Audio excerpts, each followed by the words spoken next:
कि अगर x plus x y plus y 76 है तो x प्लस वाई कितना होगा। सॉल्यूशन से ज्यादा इंपॉर्टेंट है कि हम ऐसे क्वेश्चंस को कैसे सॉल्व कर सकते हैं।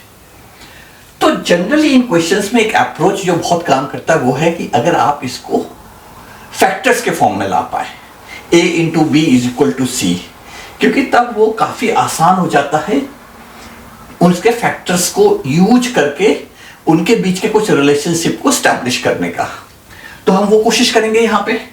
तो हम क्या कर सकते हैं, अगर मैं यहां से x कॉमन ले लूं तो ये हो जाएगा 1 plus y and plus y which is 76।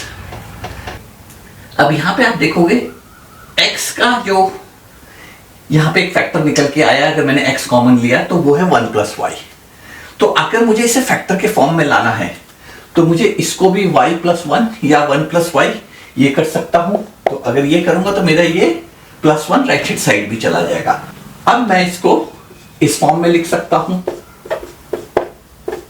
1 plus y is equal to 77। तो अब आप देखो 1 प्लस वाई कॉमन फैक्टर हो गया, तो हम इसको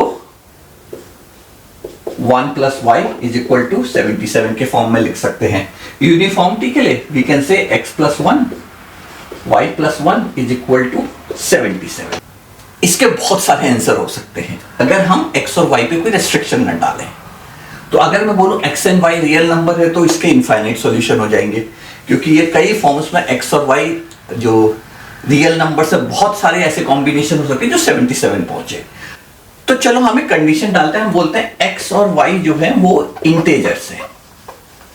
ओके, जब हम ये बोलेंगे तो अब क्या है, अब हमारी पॉसिबिलिटीज क्या हो जाती हैं कि हम अगर मैं 77 को फैक्टराइज करूं तो इसमें मुझे x और y के पॉसिबिलिटीज निकलने लगेंगी। तो हम 77 कितना हो सकता है अगर मैं इसे फैक्टर करूं इंटेजर्स के फॉर्म में, तो ये आपका हो जाएगा -1 इंटू -77, या फिर ये हो सकता है आपका -11 इंटू -7,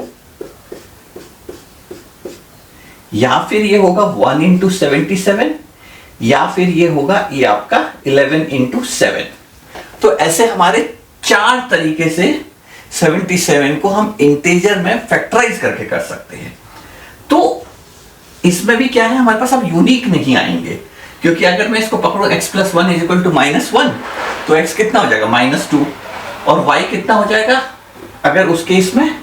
तो अगर हम इसको सिंपली करें x plus 1 is equal to -1 यानी कि x is equal to -2 and y plus 1 is equal to -77, तो y हो जाएगा -78। अगर आप इसको यहां डाल के देखो कितना हुआ, -2 एंड माइनस माइनस ये आपका प्लस हो जाएगा, प्लस 156 एंड y है -78। सो 78 80 को 156 से माइनस करो तो आपका आ जाता है 76, करेक्ट। तो इस तरीके से हमें x और y के फॉर्म मिलने लगेंगे।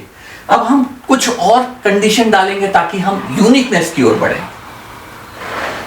तो अगर मैं बोलूं x और y are both greater than 0, अब वो केवल नेचुरल नंबर्स हैं, होल नंबर भी नहीं, केवल नेचुरल नंबर है। तो उस केस में आप देखोगे अगर मैं ये वाला हिस्सा लूंगा तो मेरा x प्लस 1 1 हो जाता है। तो उस केस में आप देखोगे मेरा x प्लस 1 1 हो जाता है, बट x जो है वो 0 हो जाएगा, जो कि पॉसिबल नहीं है क्योंकि हमने एक नई कंडीशन डाल दी है x y ग्रेटर देन 0।